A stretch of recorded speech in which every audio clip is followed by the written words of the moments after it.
चलो भाई, आज हम लोग शुरू करने वाले हैं आपका अर्थ मैग्नेटिज्म।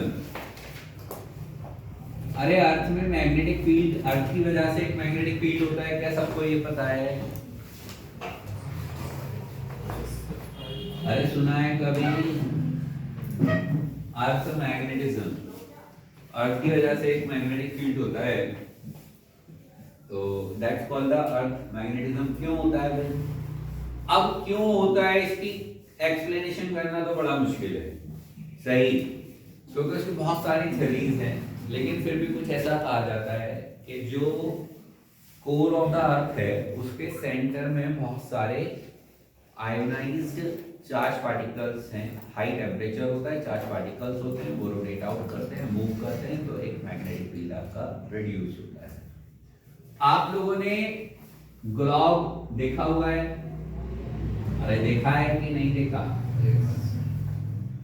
जो ग्लोब होता है, जहां वो 2 पॉइंट पर अटैच है, उन्हें हम कॉल करते हैं आपका पोल, और उसकी जो परपेंडिकुलर एक्सिस होती है उसे हम कॉल करते हैं आपका इक्वेटर। लेकिन हम जो नॉर्मली टॉक करते हैं पोल, वो होता है जियोग्राफिकल। यहां पर भी क्या होता है आपका जियोग्राफिकल इक्वेटर होता है। तो हमने क्या मान लिया है कि इसके सेंटर में एक बड़ा सा मैग्नेट रखा है। क्या रखा है? एक बड़ा सा मैग्नेट रखा है।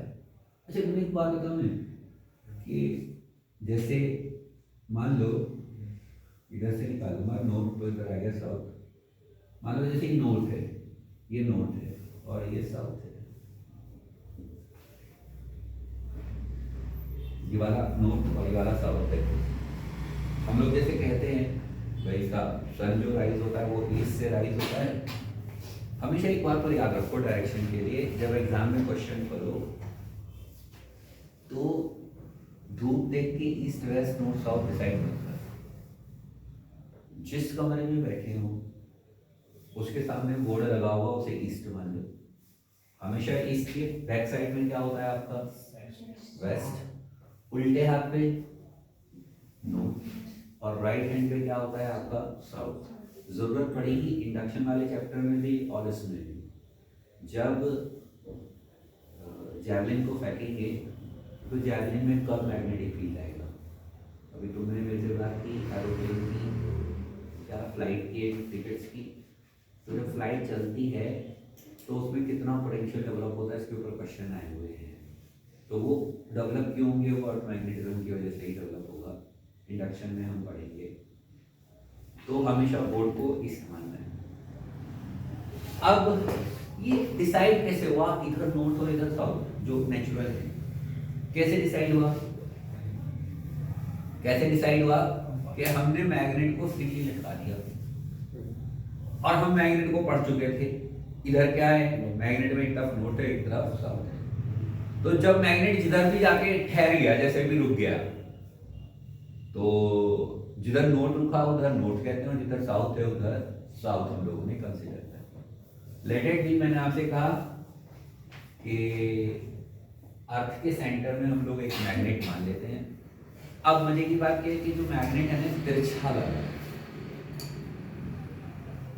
जो पोल्स, ज्योग्राफिकल पोल हैं, उनके कंपैरेटिवली वो एक स्लाइड एंगल्स पे है, 11 डिग्री के एंगल पे आपका होता है, थोड़ा सा तिरछा रखा होता है। जैसे नेचुरली आपका पोल, जो ग्लोब है, ग्लोब में जो हमेशा लगी होती है बॉल, वो हमेशा तिरछी सी लगी होती है, तो इसी एंगल पे आपका मैग्नेट रखा होता है। हमने उसे ऐसा मान लिया है।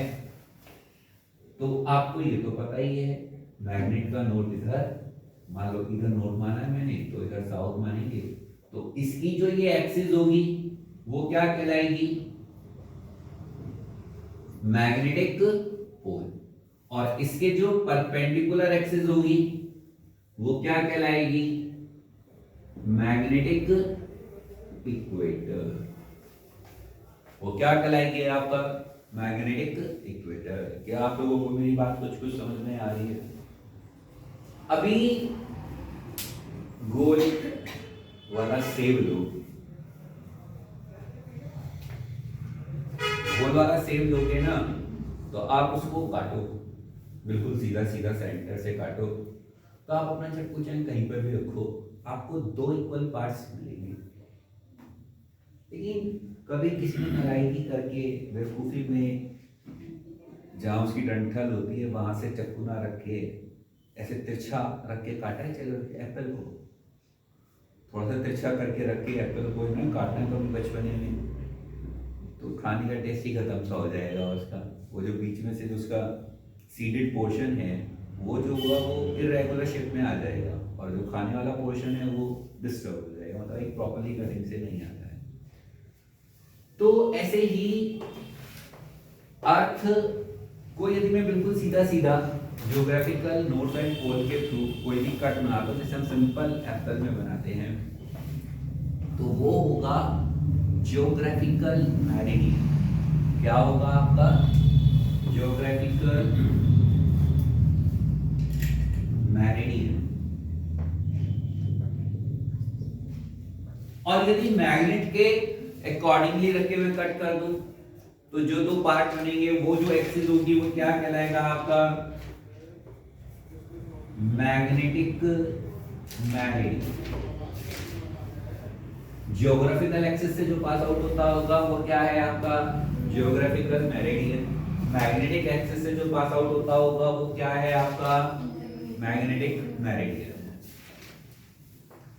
यहाँ एक बहुत ही इंटरेस्टिंग सी बात है जो इमेजिनेशन में ही हो सकती है थोड़ी बहुत, कि यदि हम 2 प्लेन अलग अलग जगह पे रखेंगे ना चक्कू को, और वहां से वो प्लेन जनरेट करना शुरू करेंगे, तो उन दोनों के बीच में जो एंगल होगा ना वो सब पे अलग अलग रहेगा। इन दोनों एक्सिस के बीच में तो एंगल कैसा है? फिक्स है। लेकिन यदि वहां से एक वर्टिकल प्लेन लें जो ज्योग्राफिकल मेरिडियन से जाता हो, जो मैग्नेटिक मेरिडियन से जाता हो, तो वो लोकेशन पे भी डिपेंड करता है। वो लोकेशन पे भी डिपेंड करता है कि आप किस जगह से कट करने वाले हो। यदि आप यहाँ से कट करोगे तो एंगल अलग आएगा, यहाँ से कट करोगे तो एंगल अलग आएगा, यहाँ से कट करोगे यहाँ से तो एंगल अलग आएगा। इन दोनों के बीच में जो एंगल होता है उसके लिए हम वर्ड यूज करते हैं आपका मैग्नेटिक डिक्लिनेशन। क्या वर्ड यूज करते हैं आपका? Magnetic declination. मैग्नेटिक डिक्लिनेशन में जो एंगल है वो अलग अलग तरीके से आपका आता है, उसे जनरली हम लोग एक पर्टिकुलर वर्ड मैग्नेटिक डिक्लिनेशन। तो ये वो सब बातें जो जरूरी हैं और काम हमारे कम आएंगी, आती नहीं है अभी तक। हमारा जो मेन क्वेश्चन आता है मैग्नेटिक डिक्लिनेशन, कुछ बहुत ही अच्छे क्वेश्चनों में होगा, बाई चांस सामने आया तो हम इसकी बात और डिटेल में करेंगे आपका प्लेन के रिगार्डिंग। अब जब हमने इसके सेंटर में एक मैग्नेट मान दिया है तो आपको जो पता है बस उसी की बातें करनी है, हम लोगों को उसी की बातें करनी है। तो यहाँ से क्या होगा आपका? रेज बाहर निकलेंगी, ऐसे जाएंगी और वो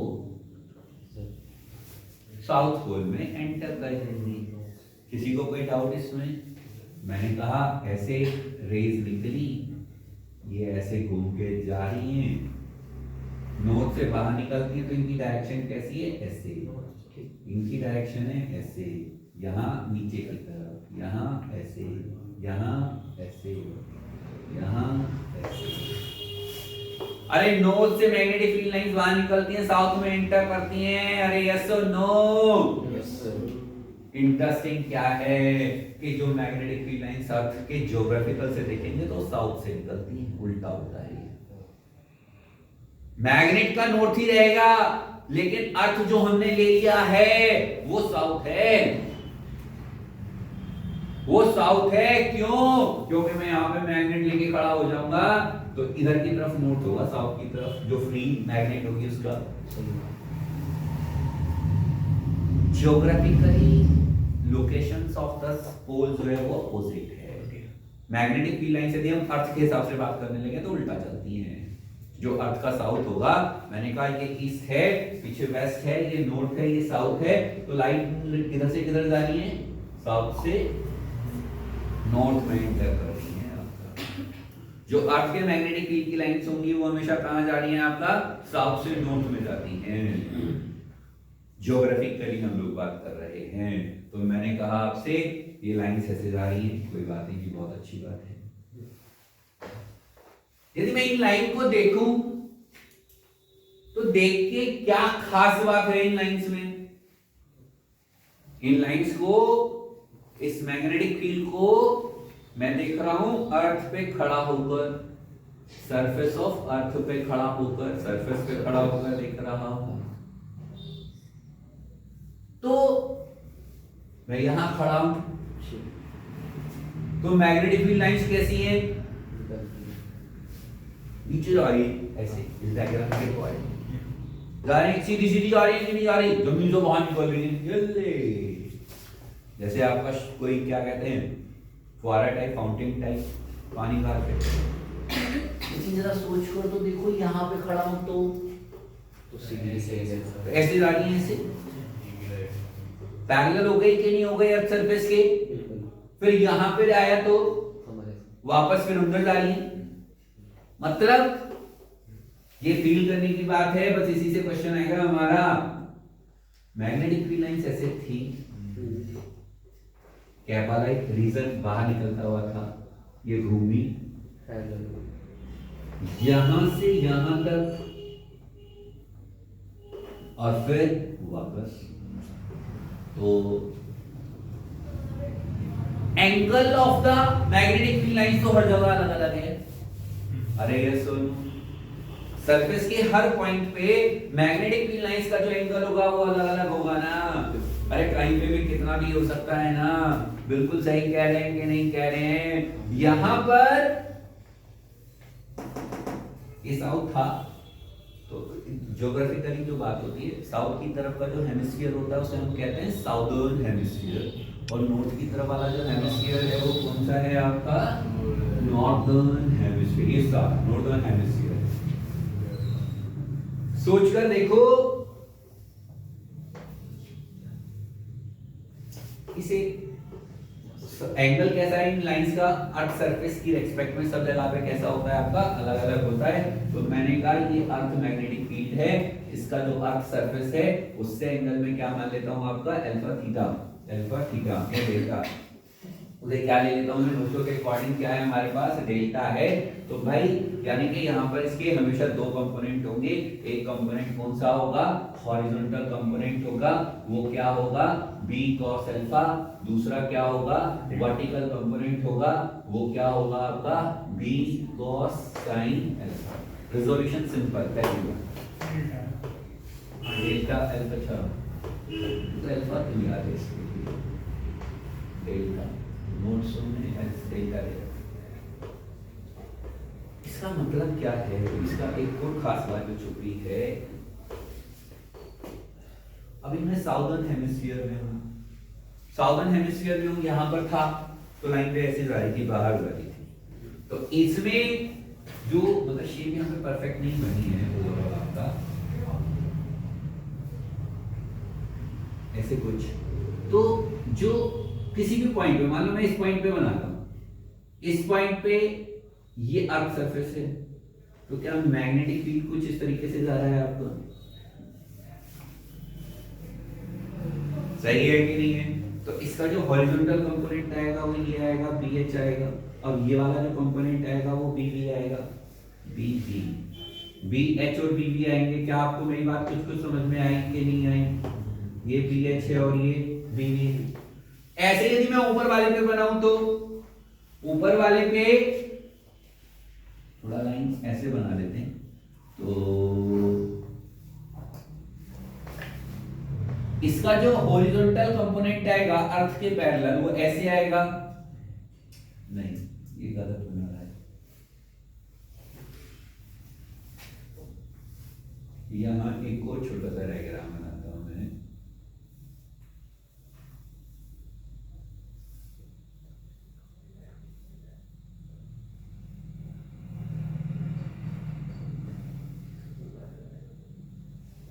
यहां पर यदि मैं ये वाला कंपोनेंट बी ई बनाता हूं तो इसका जो हॉरिजॉन्टल कंपोनेंट आएगा वो ऐसे और वर्टिकल कंपोनेंट आएगा ऐसे।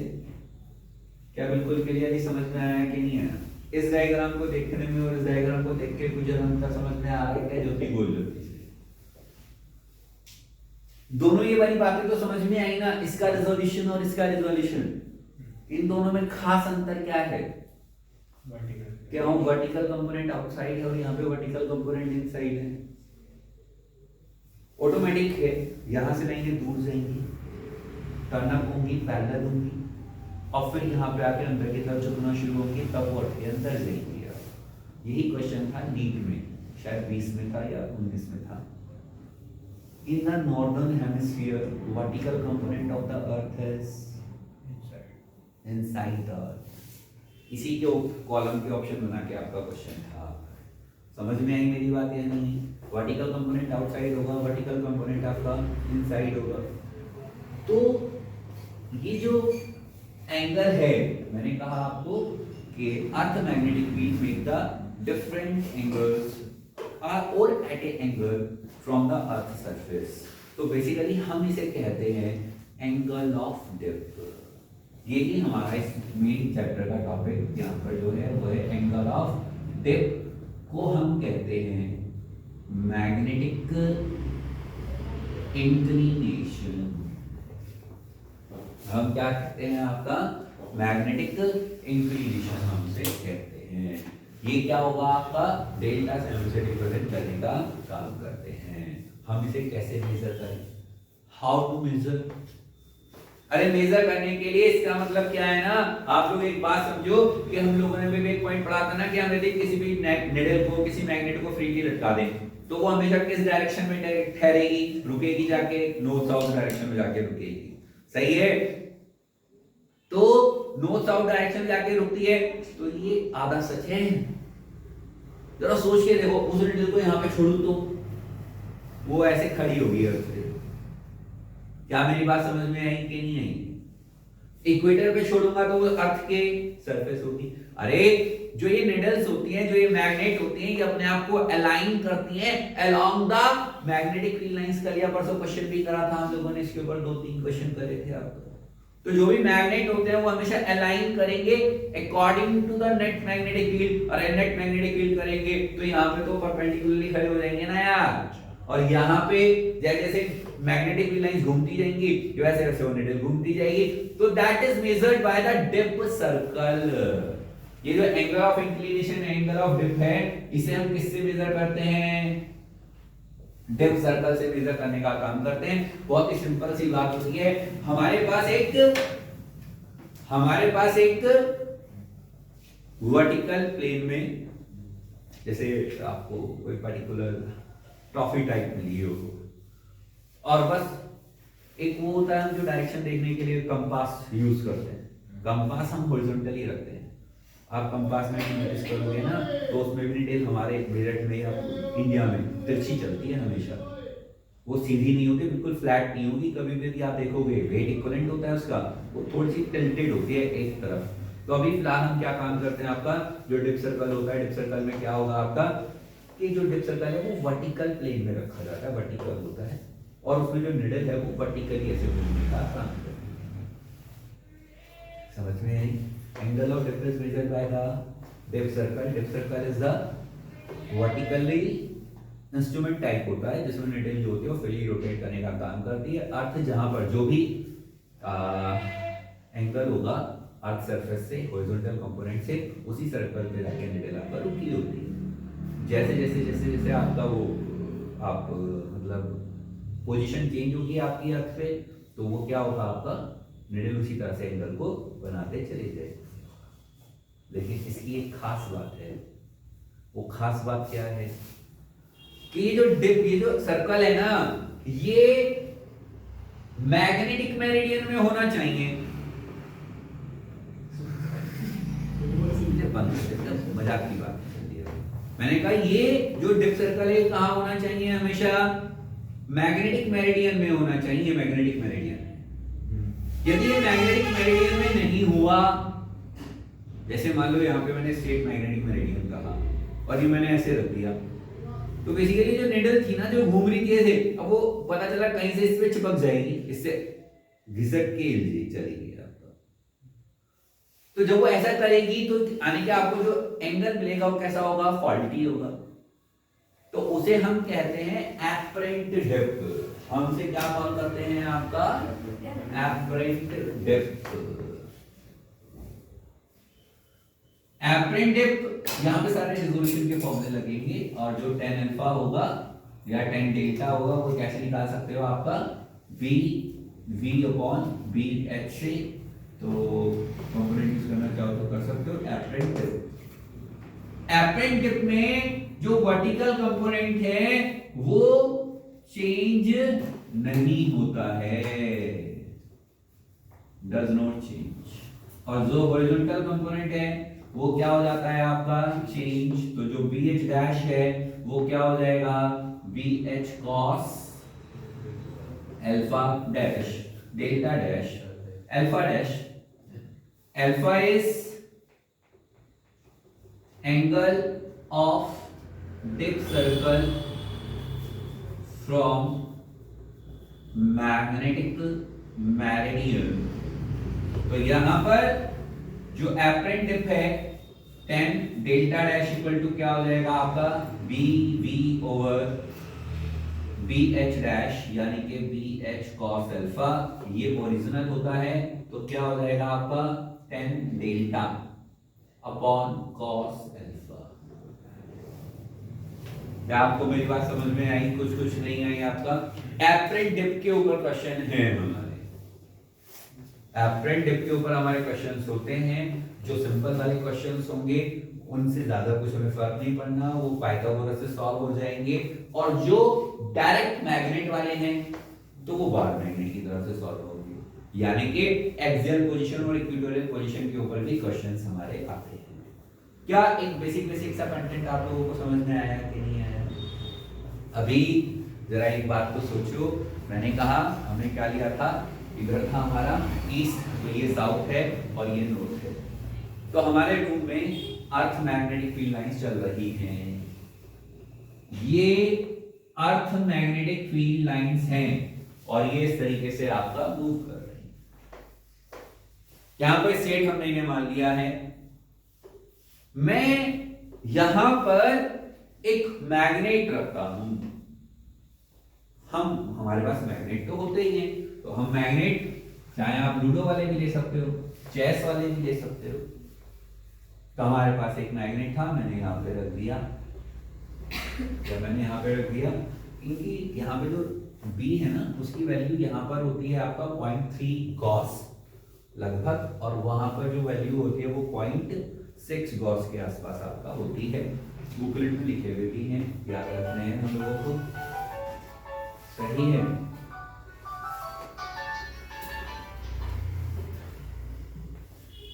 मैंने आपसे क्या कहा कि यहां पर हम लोगों ने मैग्नेट रख दिया, इस मैग्नेट को हम इक्वेटर पे रखते हैं।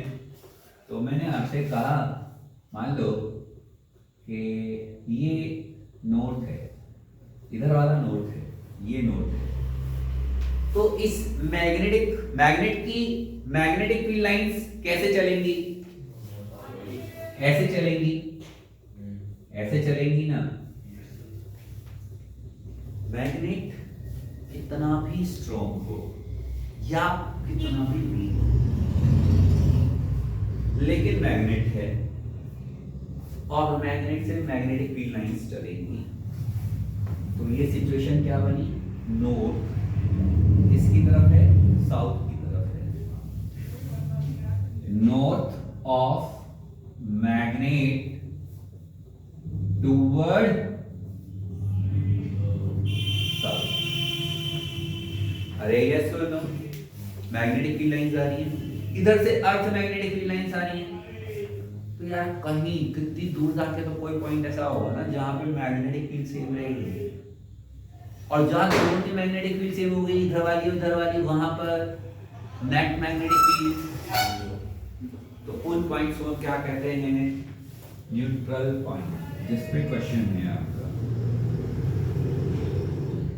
न्यूट्रल पॉइंट कब बी नेट कैसा होगा, जीरो। तो कौन सा कंपोनेंट, हॉरिजॉन्टल कंपोनेंट, अरे अर्थ के सरफेस के पैरेलल रखी है ना हमारी मैग्नेट, तो उसका हॉरिजॉन्टल कंपोनेंट हम कैलकुलेट कर सकते हैं ना किसी भी मैग्नेट के हिसाब से। तो BH उस मैग्नेट के मैग्नेटिक फील्ड के बराबर होगा। मैग्नेटिक फील्ड इस मैग्नेट की वजह से कितना, अरे एक्सियल पोजीशन है। तो हमारा फॉर्मूला क्या हो गया, म्यू नॉट अपॉन 4 पाई 2m अपॉन, क्या मेरी बात कुछ समझ में आई है नहीं है आपका? अरे भाई कितने पॉइंट मिलते हैं ऐसे क्वेश्चन बुकलेट में है हमारी। जब ये वाली सिचुएशन होगी तो कितने पॉइंट पर मैग्नेटिक फील्ड जीरो हो सकता है। तो एक पॉइंट मान लो यहां है, तो एक पॉइंट यहां पे भी तो होगा ना, यहां से अंदर जा रहा होगा, तो 2 पॉइंट हो गए। क्या आप लोगों को मेरी बात कुछ पल्ले पड़ी कि नहीं पड़ी आपका? अच्छा ऐसी बात। तो मैंने आपसे कहा अरे मैग्नेट उल्टा रख दे तो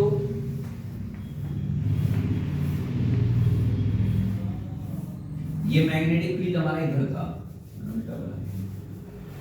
ये यहां पे ये, तो ये है नॉर्थ। जब ये नॉर्थ है तो हमारा north of magnet towards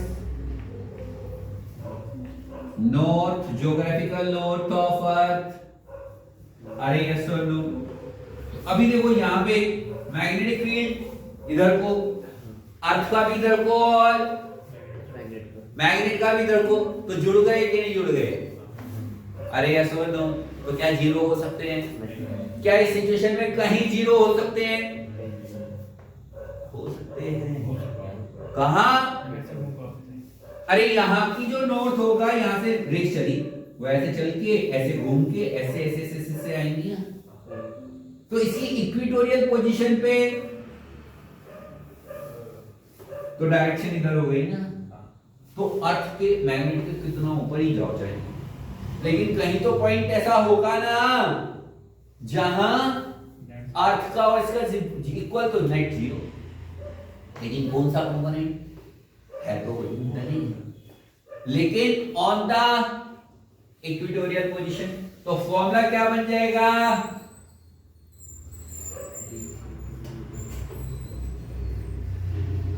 equatorial वाला फॉर्मूला कौन सा था?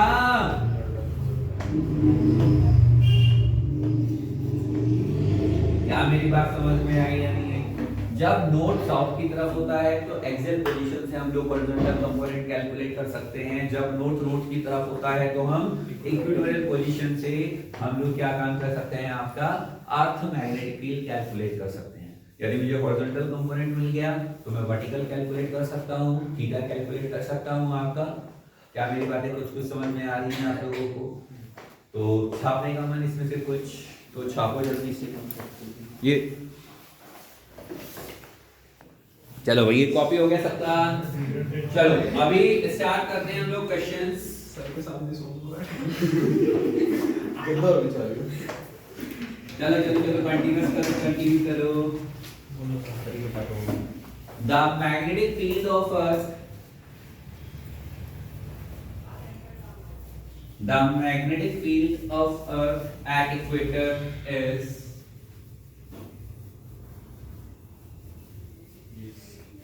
at equator is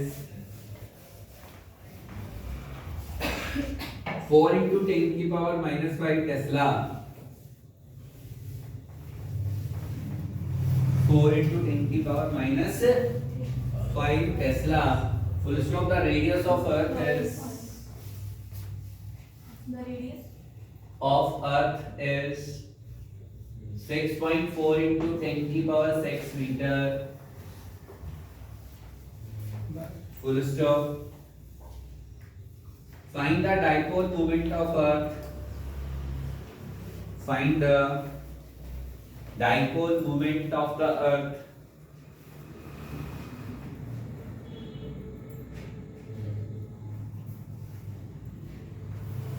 earth dash, हमें इक्वेटर पे दिया है, एम पूछा है, तो बहुत ही सिंपल, ज्यादा कोई दिमाग नहीं दौड़ाना है, सिंपल बार मैग्नेट की तरह से ट्रीट करो।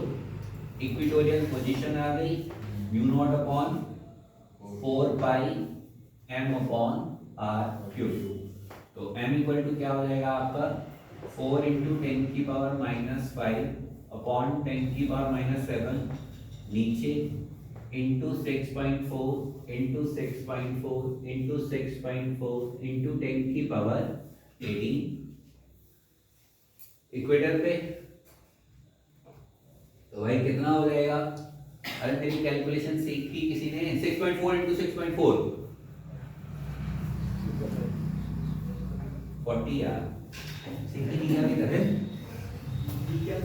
अरे 6.4 इंटू 6.4 40 है, और क्या 6.5 इंटू 6.5 6.5 इंटू, अरे 6 6 36, उसमें भी ज्यादा उसमें भी ज्यादा, सर पॉइंट दोनों जोड़ दिया 0.96 है उसके बाद, तो 41 होगा। 41। अरे 40 आया कि नहीं आया? फिर तो बहुत बढ़िया लगेगा हमारा, चिंता ना करे तू। बहुत बढ़िया। आ रही है बात समझ में कि नहीं आ रही है? अरे कैलकुलेटर है ना, बोलो रे। अरे 44 जा,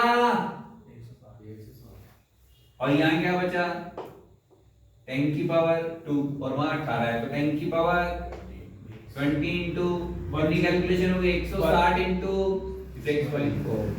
अरे इसको मल्टीप्लाई करा तो 10 की पावर 23 आंसर दे। तू कैलकुलेटर लेके कर रहा, मैं नहीं कर रहा। सर गलत आ रहा है। अबे आंसर तो मुझे बनाना है, तुझे घड़ी बनाना है। छापो भाई जल्दी से।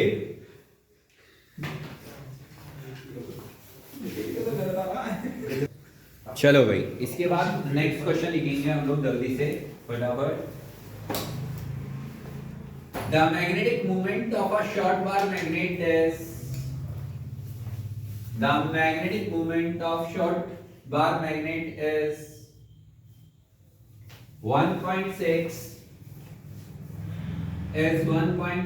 ampere meter square, ampere meter square, full stop. It is placed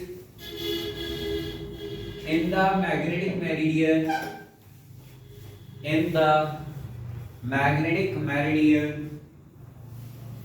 with north toward south of earth, north toward south of earth, magnetic meridian with north toward with north toward south of earth, full stop. The neutral point is obtained at, the neutral point is obtained at 20 centimeter, 20 centimeter from the magnet. Find BH.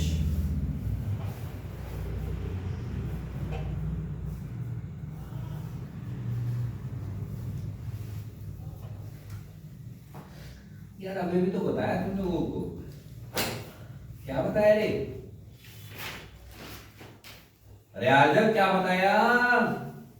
जब north south की तरफ है तो axial position होती है, तो horizontal component magnet neutral point कहां मिलेगा? बी के इक्विवेलेंट मिलेगा, into 2 into m कितना दिया है 1.6 अपॉन 0.2 into 0.2 into 0.2 1 2 3, तो 1000 आ गया यहाँ पे। तो 2 से 2 कट गया, 4 से 16 कट गया, तो 0.4 आ गया।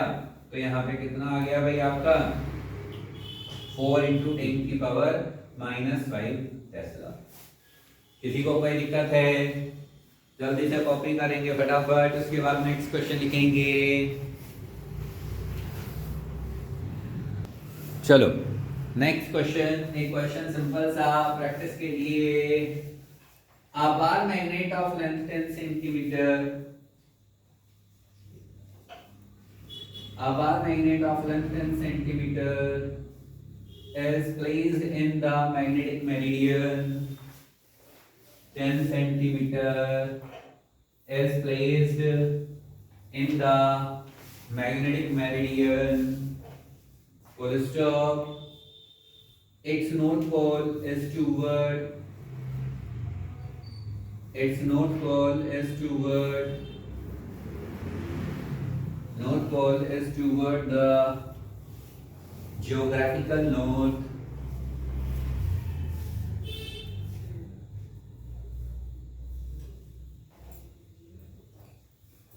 Full stop. Neutral point is obtained at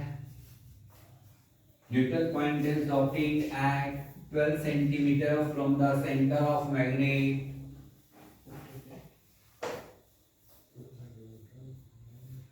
A neutral point is obtained at 12 centimeter from the center of the magnet. Full stop. If BH is 0.34 Gauss, BH is 0.34 Gauss, then find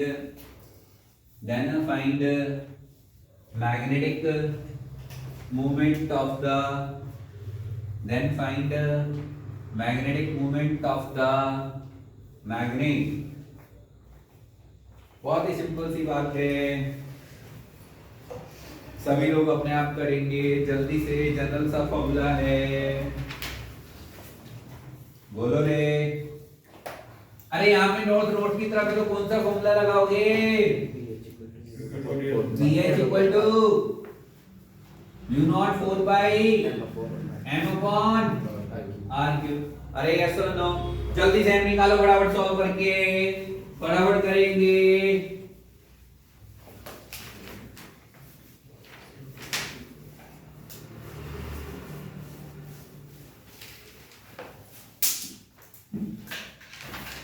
इस question के लिए calculator use कर सकते हैं। क्या जी हुआ नहीं हुआ? अरे गॉस को टेस्ला में कैसे बदलते हैं? बोल जल्दी, गॉस को टेस्ला में कैसे बदलते हैं? बोल। -4 0.34 into 10 की पावर -4 इक्वल 10 की पावर -7 अपॉन, और ये कितना दिया है? 12 into 12 किसी को कोई दिक्कत है तो बता दो। into 10 की पावर -6, तो m इक्वल टू 0.34 into 10 की पावर -4 प्लस 7 -6 into 144 into 12। जल्दी करो ना भाई, बोल दो भाई। 14 4 जा 12 जा और 0.4 कैलकुलेट जल्दी से करो, जल्दी करो। 0.58। यहाँ पे कितनी पावर बची? 6 4 10 प्लस 3 माइनस 3। यहाँ कितना है बोल जल्दी से। ये फाइनल आंसर है 0.58। 0.58। अरे यस और नो भाई, आ सकता चेक कर ले भाई, जल्दी से चेक कर। बढ़िया कितना है ये? यहाँ क्या आया? इसे से मल्टीप्लाई कर। 587.5 तो ये इधर ले गया तो सही है बिल्कुल। अरे यस और नो बोलो रे जल्दी से यार। अच्छा m की यूनिट क्या होती है भाई? m की यूनिट क्या होती है? क्या बोला तूने? टेस्ला। ओ गधे, म्यू भी है, नोट भी है। अरे मिया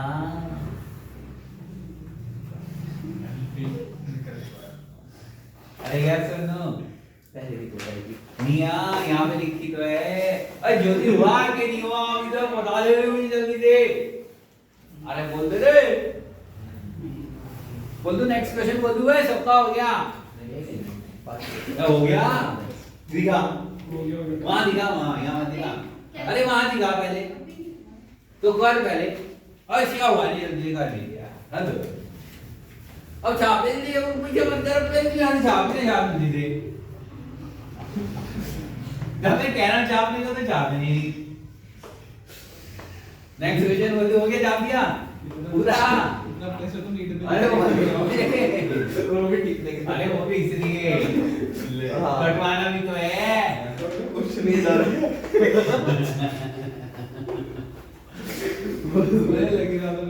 अबे यही तो वो बात सिखानी है ना, एक छोटी सी मैंने तो थ्योरी पढ़ाते वक्त बताया था। ये जो फॉर्मूला होता है ना, ये तब होता है जब x बहुत बड़ा हो, लेंथ छोटी हो। अब यहाँ देखो लेंथ और पॉइंट दोनों कंपैरेबल हैं। ये खास बातें याद रखनी है। अरे बताइए समझ में आई बात कि नहीं आई? क्यों तो मुझे सिखा रहा था मैं क्वेश्चन आराम से, लेकिन याद रखना है कंपैरेटिव लेंथ होगी तो हम लोग डायरेक्टली सॉल्व नहीं करेंगे। तो अब इसमें एग्जैक्ट फॉर्मूला लगेगा, और ये भी याद रखना है, याद हो तो एक्सियल का अलग होता है, इक्वेटोरियल का अलग होता है। दोनों पोजीशन के फॉर्मूले अलग होते थे, मतलब आर क्यूब की जगह पर जो नीचे नोटेशन आएगा वो दोनों का अलग अलग था। तो यहाँ पर जो नोटेशन आएगा वो क्या है, B H equal to mu naught upon 4 pi M upon R square plus, मैंने क्या लिया है एक्स है ना, x square plus L square की पावर 3/2। माइनस होता है प्लस होता है, प्लस होता है बेटा, यहाँ पे प्लस इस वाले में प्लस होता है, दूसरे में माइनस होता है। ये याद रखने की बात है। जो एक्सियल वाला है वहां पे स्क्वायर स्क्वायर होते हैं, ऊपर आर आता है। दोनों फॉर्मूलों की फॉर्मेटिंग अलग है, ये याद रखने की बात है। मैं बार बार बोल रहा हूँ आपको, वहां होता है 2mx upon bracket x square minus L square plus square. दोनों की फॉर्मेटिंग ही अलग है, एक्सियल में और इक्वेटोरियल में। तो हमें जब कंपैरेटिव होगी तो यहाँ पे ये फॉर्मूला यूज करना पड़ेगा। तो यहाँ क्या आया 0.34 इंटू 10 की पावर -4 इक्वल 10 की पावर -7 इंटू m अपॉन, इसको सॉल्व करेंगे तो क्या आएगा 5 स्क्वायर प्लस 12 स्क्वायर। मैं चलो सॉल्व ही कर देता हूं तुम्हारे लिए। ये क्या आएगा सॉल्व करके 13 नहीं, पहले 169 लिखो, 169 3/2। इसको सॉल्व करेंगे तो 13 क्यूब आएगा। तो यहाँ पर क्या आ गया 0.34 इंटू 10 की power -4 into 13 into 13 into 13 into 10 की पावर -6 इंटू 10 की पावर +7 इक्वल टू m। तो यहाँ से जब आप m को सॉल्व करोगे तो उसकी जो वैल्यू आएगी वो आएगी 0.747। देखो यहाँ जो वैल्यू आई थी वो 580 आई थी, यहाँ पर जो वैल्यू आएगी वो कितनी आएगी 0.747 आएगी। क्या आप लोगों को मेरी कुछ कुछ बातें समझ में आ रही हैं? मैं क्या सिखाना चाह रहा हूँ आप लोगों को? दिस इज द एक्चुअली में नीट है जो ये वाली चीजें मैं आपको करा रहा हूँ। चलो अब स्टार्ट करते हैं नेक्स्ट क्वेश्चन से। True value of depth at A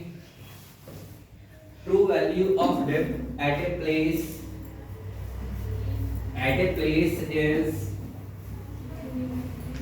45 degree, is 45 degree।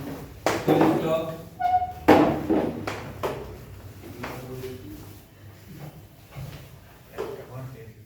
The plane of dip circle, write down, the plane of dip circle is rotated by 60 degree, is rotated by 60 degree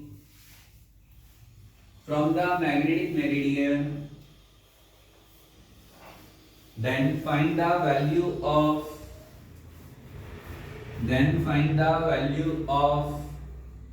apparent depth. Then find the value of apparent depth। देखो हमारे पास BE है 45 degree पे, true depth से हम उसे major करने का काम करते हैं। तो BB कितना हो जाएगा आपका BE sin 45, BH कितना होगा BE cos 45। हमारे क्वेश्चन में ऐसा बहुत ज्यादा कुछ नहीं है, ये तो समझना है, डायरेक्ट फॉर्मूले हैं, पाइथागोरस है। अभी रोटेटेड बाय 60 डिग्री। अरे जब हम डिप सर्कल को मैग्नेटिक मेरिडियन से हटा देते हैं 60 डिग्री पे रख देते हैं तो क्या बदलता है? क्या बदलता है? कोई बोलेगा क्या? याद नहीं हुआ भाई, अभी कल को याद करके आना है। क्या बदलता है? हॉरिजॉन्टल कंपोनेंट बदलता है, वर्टिकल सेम रहता है। तो BH डैश हो गया। BH डैश कितना हो जाएगा आपका? क्या हो जाएगा? ओरिजिनल BH का cos अल्फा हम लोग बोलेंगे। तो यहां क्या आ जाएगा आपका? BE cos 45 cos 60। किसी को कोई दिक्कत है? मैं वैल्यू पुट नहीं कर रहा हूं अभी। अरे बोलो रे। तो मैंने कहा 10 डेल्टा डैश कितना होगा? BV upon BH dash. तो ये कितना? BE sin 45 upon BE cos 45 cos 60। ये दोनों कट गए। sin 45 cos 45 की वैल्यू सेम होती है इसलिए कट जाएंगे। cos 60 की वैल्यू 1/2 होती है तो कितनी आ जाएगी? 2। तो डेल्टा डैश इक्वल टू कितना आ जाएगा आपका? tan inverse 2। और यदि ऑप्शन में दिया होगा तो ये वैल्यू होती है 63.5 की। जो 10 में 2 वैल्यू होती है वो किसकी होती है आपका? 63.5 की होती है। जल्दी से छापेंगे। डिप होती है। Write down the next question. पहले लिखेंगे जल्दी से। आर्जन ने बोला है तो लिखना पड़ेगा सबको। Yes If θ1 and θ2 be the apparent angle of depth, if θ1 and θ2 be the apparent angle of depth, apparent angle of the depth observed in two vertical plane, observed in two vertical plane, two vertical plane at right angle to each other, at right angle to each other, then the true angle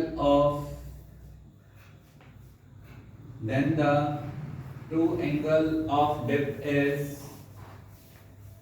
then true angle of depth theta is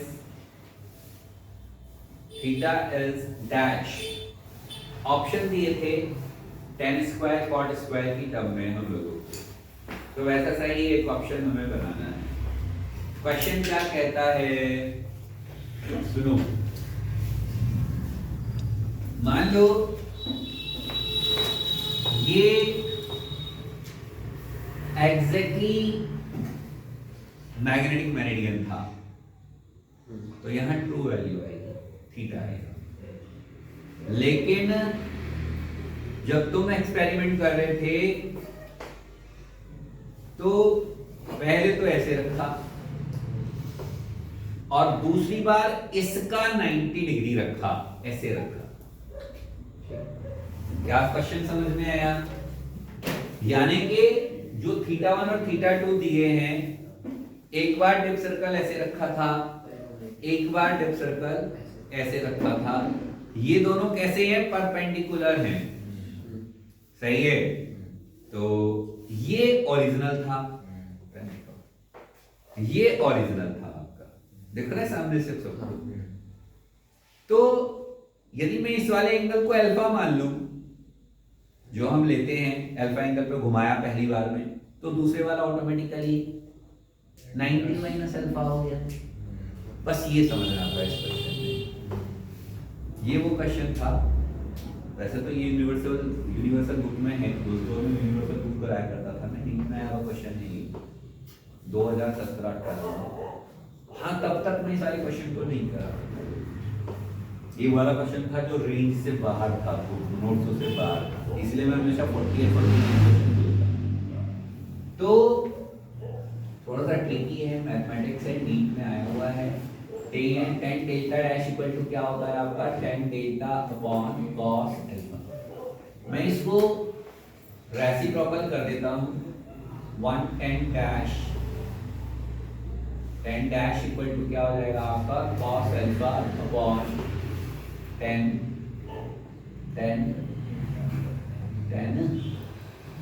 delta. तो ये क्या हो गया आपका cot delta dash equal cos alpha cot delta. किसी को कोई दिक्कत? अभी मैंने कोई क्वेश्चन बनाई है आपका, बहुत ही सिंपल सा काम किया, कोई खास बात नहीं की है, सिर्फ इस इक्वेशन को रेसिप्रोकल कर दिया। इसको रेसिप्रोकल कर दिया तो जो 1/10 थीटा होता है वो cot थीटा होता है। हम लोगों को ये गिवन है कि cot theta into cos alpha equal to, या थीटा दिया ना हमें तो थीटा ले लेते हैं, तो cot थीटा 1। किसी को कोई दिक्कत? For the let angle of dip circle is alpha। तो apparent dip 1 है, तो 4 second angle of dip is कितना हो जाएगा 90 माइनस अल्फा। तो ये तो बदलेगा नहीं, जो ओरिजिनल है, तो बदला क्या 90 minus alpha equal to cot theta 2। यार कुछ समझ में आ रहा है यहाँ तक करके? नहीं आ रहा है। मैंने कहा cos 90 माइनस अल्फा जो होगा वो क्या होगा आपका sin alpha equal to cot theta 2। तो this is the question number 1, this is the question number 2। Square and add 1 and 2, cot square theta cos square alpha। cot square theta common आ गया, sin square alpha plus यहाँ क्या बचा cot theta 1 plus cot theta 2 square, ये 1 हो गया, this is 1। तो cot square theta equal to cot square theta 1 plus cot square theta 2। ये ऑप्शन था, नीट में आया हुआ क्वेश्चन है, पहले दूसरे एग्जाम्स में भी आया हुआ है, और ठीक ठाक मैथमेटिक्स आपका लगता है, कोई खास बात नहीं है। मेरा ऐसे क्वेश्चनों के रिगार्डिंग कहना हमेशा क्या होता है, सही महीने में रजिस्टर में कराया है, आ जाए इसी पैटर्न पे आ जाए। ये पहला क्वेश्चन था, मान लो सेट आप क्वेश्चन देगा तो क्या देगा, इनकी वैल्यू दे देगा बस। तो आप चाहे यहाँ से करो चाहे डायरेक्ट फॉर्मूले में रखो। मान लो ये क्वेश्चन अब आ जाए तो सॉल्व करके हमें अब तो सॉल्व कर ही देना चाहिए। मान लो फर्स्ट टाइम में आ जाए ऐसे क्वेश्चन, एक आधा क्वेश्चन कोई हो सकता है, अभी भी इस साल भी हो सकता है, तो वो छोड़ देना, उसमें टाइम बचाना है, उसके चक्कर में नहीं पड़ना है। ये पहचान लेना, नीट में इस बात को ध्यान रखना नहीं कि you don't have the time to attempt a new question। जो क्वेश्चन हमने पहले करा है, हमने पहले पढ़ा है, बस वही क्वेश्चन सॉल्व करना है फिजिक्स में, वहीं से आप टाइम सेव कर सकते हो अपना बाकी क्वेश्चंस के लिए। इस बात को आप लोग ध्यान रखेंगे तो पढ़ा हुआ है यस हम कर सकते हैं, नया क्वेश्चन आ जाए तो हमें नहीं करना है। तो हमारी प्रैक्टिस ऐसी रहनी चाहिए कि हम बिल्कुल क्लियर कट हो अपने माइंड में क्या हमें करना है और क्या हमें नहीं करना है। कॉपी करेंगे फटाफट, चलो फटाफट एक नेक्स्ट क्वेश्चन लिखते हैं छोटा सा जल्दी से। A dip circle shows an apparent dip. A dip circle shows an apparent dip of 60 degree. Apparent dip of 60 degree at a place where the true dip is 45 degree. Where the true dip is 45 degree. Full stop. If the dip circle is rotated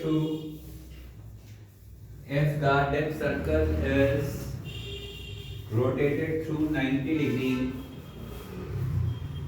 comma, what apparent dip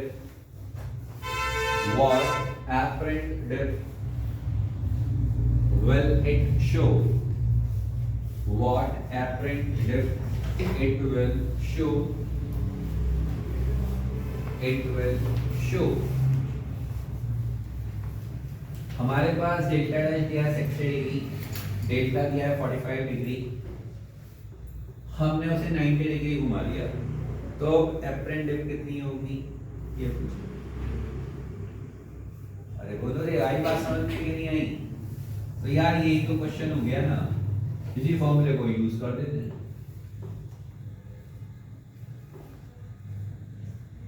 मैंने जो कहा था ना, इससे अगला question ये होगा